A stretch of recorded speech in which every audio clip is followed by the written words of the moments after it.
أعوذ بالله من الشيطان الرجيم. بسم الله الرحمن الرحيم. الحمد لله وحده والصلاة والسلام على من لا نبي بعده وبعد. السلام عليكم ورحمة الله وبركاته.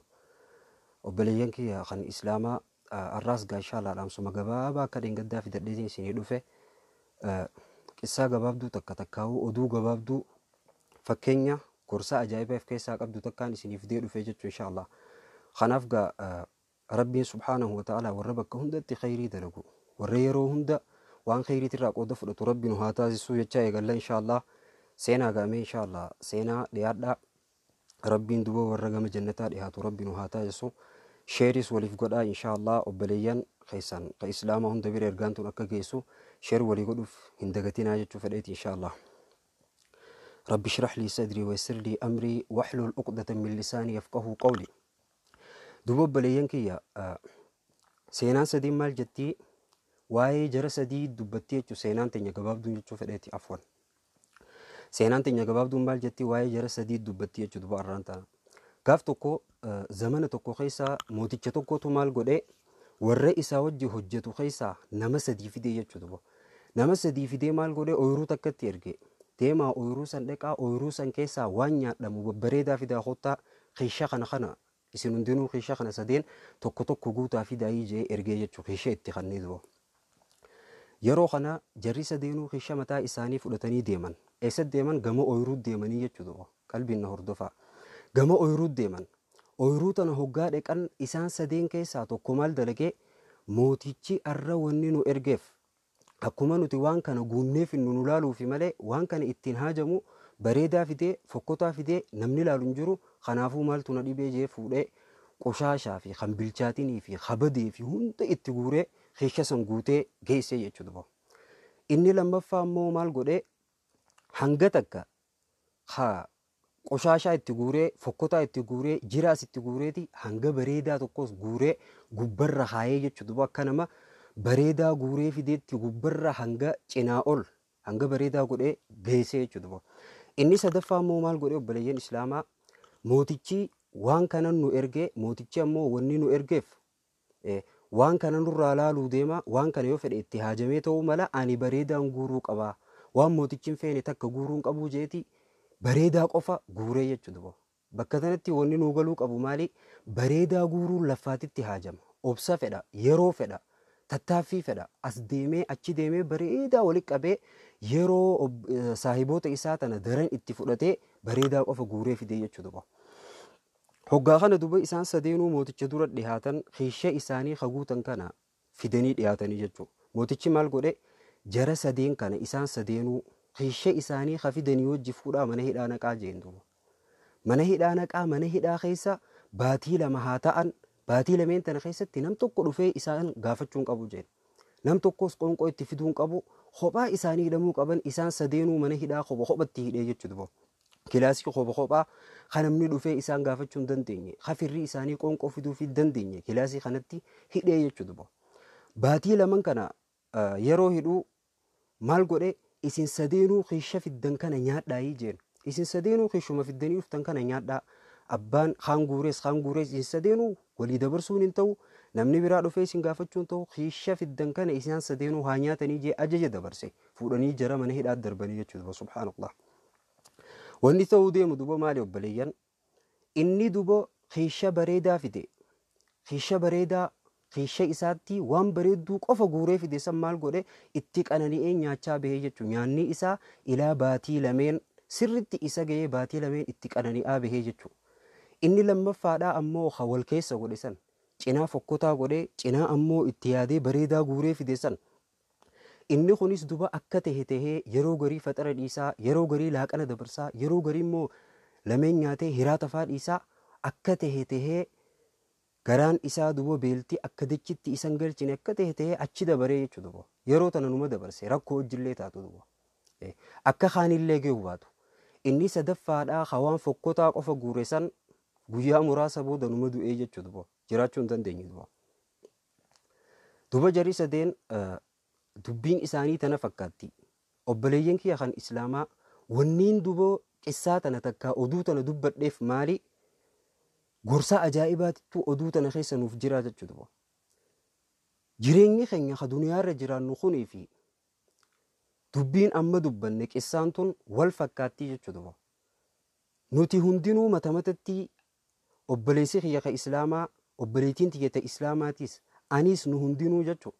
Mata matatti akka nama mootichi ergeetti iflaaluutu nurraa eeggamaa jechuudha. Mootichi nu ergine mootichi nu ergee jira. Mootichi nu erge eenyu? Rabbi subhaanahu wa ta'ala. Mootichi nu erge rabbii jechuudha. Oyruun inni itti nu erge ammoo duniyaa tana akka oyruutti ilaali. Oyruu rabbiin subhaanahu wa ta'ala keessaa waan nyaatan guuraa fidaa hijee itti nu erge jechuudha. Namni duniyaa tana keessa rabbiin subhaanahu wa ta'ala nu ergee jira. Waan fokkottuu jira, waan bareedduu jira, qoshaashaa jira, waan gaggaarii jira. Tana keessaa waan guurru rabbiin subhaanahu wa ta'ala qur'aanaan nu barsiise. Ganaa hammaas yeroo guurre namuutu waan guure san qofaa wajji ganaa mana hidhaa seenuudhaaf ta'a. Akkuma mootichi jara sadeen hidhe jechuudha. Ganaa mana hidhaa seenuudhaaf teenya tokko tokkotti manni hidhaa nuti seennu san waan guurre san qofa qabannee seennu qabriidha jechuudha. Qabrii rabbiin subhaanahu wa ta'ala namni hundi akka isiirra dabaru. Namni hundi akka isiirra dabaru. Kullu nafsin dhaa'iqatul ma'ut. Lubbuun hundinuu du'anii dhandhamti. Lubbuun takka osoo du'an dhandhamne rabbi hojjeta wal agartu inuma numan jirre. Yeroo duute ammoo lubbuun mana hidhaa san maalii seentii? Dalagaa isii ta duniyaa irra daleede qofaa wajji seentii jechuudha. Yoo dalagaan gaarii taate gaarii wajjin. Yoo ammoo dalagaan hamtuu taate, yoo dalagaan fokkottuu taate waan fokkottuu san fudhattee lubbuun hundinuu mana qabrii seenti. Achitti firree kee dhufee si ziyaaruu hin danda'u. Achitti namni si jaalatu qoonqoo si fiduu hin danda'u, si bohaarsuu hin danda'u, si bira taa'ee si wajji haasa'uu hin danda'u. Sii fi dalagaa ta'e qofaa jechuudha. Akkuma jara sadeen mootichi oyruutti ergee kana jechuudha. Kanaaf duuba obboleeyyan kiyya kan islaamaa akkuma oyruun mootichaa waan bareedduu fi fokkottuu qabdu sanitti duniyaan rabbiin subhaanahu wa ta'ala irra nu fide tun, duniyaan rabbiin subhaanahu wa ta'ala akka irra jiraannu nu godhe tun waan bareedduu if keessaa qabdi, waan fokkottuu if keessaa qabdi, bocola if keessaa qabdi, dahaba if keessaa qabdi. Kanaaf duuba waan duniyaa tana keessaa guurru laallachuutu nurraa eeggamaa jechuudha. Waa cufa yaada malee guuruun, waa cufa yaada malee dalaguun, jecha cufa yaada malee jechuun, waa cufa yaada malee hojjechuun duniyaa tana keessa naman baastu. Maaliif jennaan mana hidhaa kanu eeggatu jira jechuudha obboleeyyan. Mana hidhaa kanu eeggatu jira. Kayoo waan gaarii daleyne gaarii galata itti arganu. Kayoo waan hamtuu daleyne immoo galanni keenya fokkotaa ta'u mana hidhaa akkasiin nu eeggataa jechuudha. Kanaaf duuba obboleeyyan kiyya kan islaamaa dalagaa gaarii haa daleynu. Rabbiin subhaanahu wa ta'ala duniyaarra wanna nu fideef qaba. بلاشتي متي يجدبو أفحسبتم أنما خلقناكم عبثا وأنكم إلينا لا ترجعون. ربي سبحانه وتعالى كنجا سيسين خنوم بلاش دنيا رئيسين في النسيتني خا جنافو لربي الأبتني هم قرة منيف سيتني سجع. ربي سبحانه وتعالى لا أكس إفن سهينا جتو بلاش الدنيا رئيسين فيني تبع في إسين أمني جاء ربي سبحانه وتعالى جنافو لخي الأبتني تكتكتي قرة مرافتي سنيجا. ربي سبحانه وتعالى جروتنا دؤاس وانتي أميف مالي قرآن خيستكم ديبسان وخنتي الذي خلق الموت والحياة ليبلوكم أيكم أحسن عملا. ربي مبر إسدو أومي جروس أومي جا ربي سبحانه وتعالى دؤ أومي جرو أومي جي دؤ دور دبتي ربي سبحانه وتعالى مالف المنا ما نبمر أركمي جلك أمنيسا دؤ تري المنا ما نتري دنيا ربي أباخي آدم أومي إيجس إلمان إساء أكوال الراهرون قل ربي سبحانه وتعالى نو أرقم سيسي deebi'ee ammas jiruu tanarra zalaalam taa'uun hin jiru. Lubbuun hundi du'a dandamti. Ganaa du'atti achi deebinaa jechuudha. Rabbiin subhaanahu wa ta'aalaa duutii akkaan waan nu dhiyoo taatee fi rabbiin subhaanahu wa ta'aalaa du'a dura dubbate jechuudha. Rabbiin isa du'a uumee jiruullee uumee je. Maaliif jennaan liyabluwakum ayyukum ahsanu amala. Isin keessaa eenyutu dalagaa gaarii dalagaa isin fattanuudhaaf. isin keessaa eenyutu hojii gaarii rabbiin jaalatu subhaanahu wa ta'ala dalagee hamtuu rabbiin irraa dhorkerraa fagaataa isin laaluudhaaf du'a uumee jaa rabbiin subhaanahu wa ta'ala. Silaa duutii jiraachuu baatte namni akkamiif fatanama?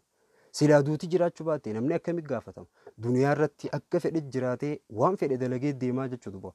Ammoo rabbiin subhaanahu wa ta'ala waa hunda gaafii booda kaayee jechuudha.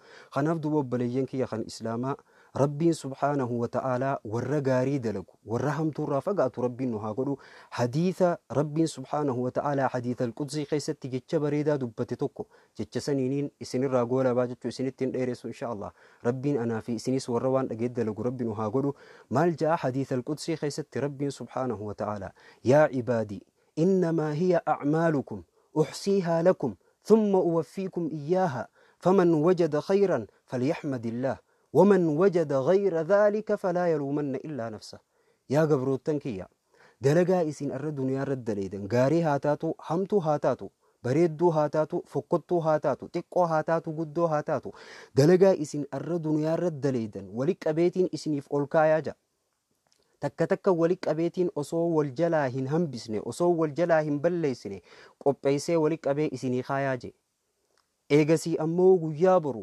dalaguma isin arra dalagaa turtan taniin isiniif ol kaayesaniin galata isiniif galchaa je dalagaa biraa osoo hin ta'in jechuudha.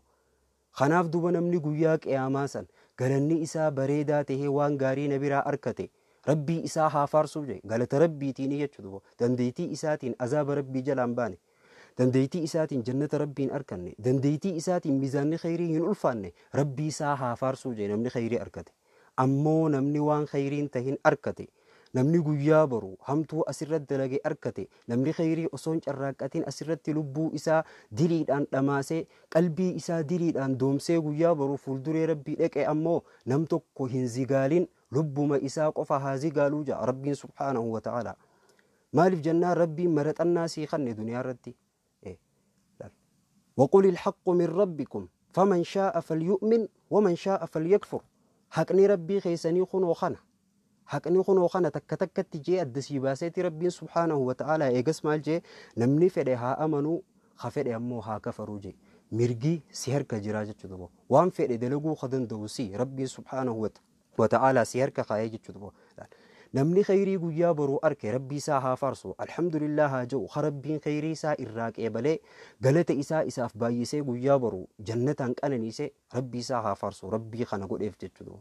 Namni ammoo waan khayriin tahin arke namni galanni isaa fokkote namni hamtuu arre ijaallale guyyaa boruu kitaabni isaa fidee dhufe kharabbiin san dura kaaye namni jecha hamaa arre inni dubbate guyyaa boru rabbiin subhaanahu wa ta'ala kitaaba isaa khamalaayikaan barreessiturraa galata rabbiin isaa galche namni hamtuu arre inni nama yaadu hamtuu obboleessa islaamaatti inni yaadu guyyaa boru rabbiin subhaanahu wa ta'ala itti asbaase lubbuu isaa malee nam tokkoon zigaarii ni jedhu shayxaanallee zigaaluu hin dandeessu maaliif guyyaa san shayxaanillee maal ja'a ibidda jahannam keessa duba kursii isaa khayyateeti sheenaa daranaa sikkaasa si ibidda seenee jiru maal ja'a وقال الشيطان لما قضي الأمر إن الله وعدكم وعد الحق ووعدتكم فأخلفتكم فما كان لي عليكم من سلطان إلا أن دعوتكم فاستجبتم لي فلا تلوموني ولوموا أنفسكم ما أنا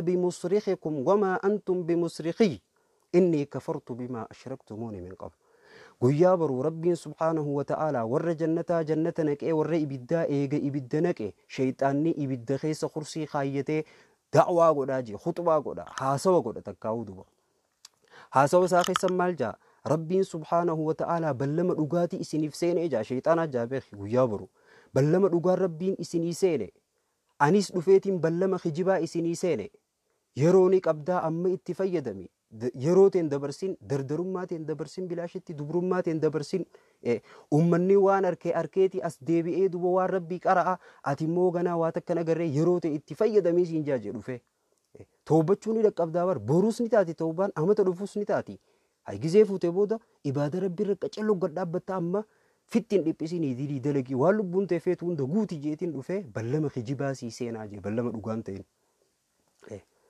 anammoo gaafaan duniyaarra jiru san humnaan takkaa uleedhaan takkaa afaan qawweetiin badii sin daleessisne akka rabbi dilooytu sin goonee jaa sumaan yaame qofaan wanniin godhe an sumaan yaame daa'umaan si godhe waan akkanaa godhi takkasii godhi jeetiin daa'waa si godhe malee humnaan sin daleessisnee jaa ati immoo daa'waa rabbiin si godhu diddee daa'waa rasuulli rabbii alayhi salaatu wassalaam si godhu diddee daa'waa ulamaan islaamaa si godhan diddee efiif daa'waati ya fudhatte malee an humnaan sin daleessisne arranan zigaalin ani sumaa si godhuu hin danda'u ibidda waliin jirra atis waa takkanaa godhuu hin dandeessu waliinuu kunoo ibidda keessa jirra nan zigaalini lubbumatee zigaalii ifiif ajaja kiyya gootee na jala deemte malee anumnaan siin daleessisnee jaa sheexaanni jechuudha.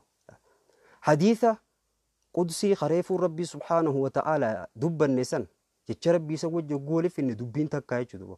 Namni guyyaa boruu galata isaa hamaa ta'uu agare lubbuu isaa malee nam tokko hin zigaalinii jaa rabbiin subhaanahu wa ta'aalaa.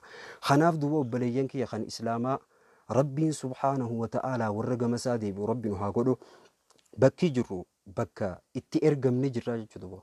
Mootichi nu eegu jira. Ergaa waan inni nu erge san maaliin akkatti dhaynu mootichi nu eegaa jira. Nu quba qaba waan nuti godhu jiru rabbiin subhaanahu wa ta'aalaa. Kanaaf duniyaa tana keessaa waan bareedduu dalagee warra deemu rabbiin haa godhu. Rabbiin ni danda'a duuba dargaggeessa keenya shamarran keenya hunda hamtuurraa rabbi nuuf haa tiisu khayritti haa jabaannu hamtuurraa haa fagaannu dilii arra daleeyne qoshaashaa arra wali guurranne kana osoo fuulduree rabbii dheyne mana kophaatti wajji hidhamnee achi keessatti ittiin qixaaxamne asitti warra firraa gannaqu warra irraa toobatu warra araarama rabbi kadhatu rabbi nu haa taasisu haajaa teessan hunda takka takka bakkaan rabbi isiniif haa gayu hamtuu hunda rabbi nurraa haa qabu isiniin jechaatiin inshaallah dhaamsa guyyaa arraatiif qabadhe kana goola baa jechuudha.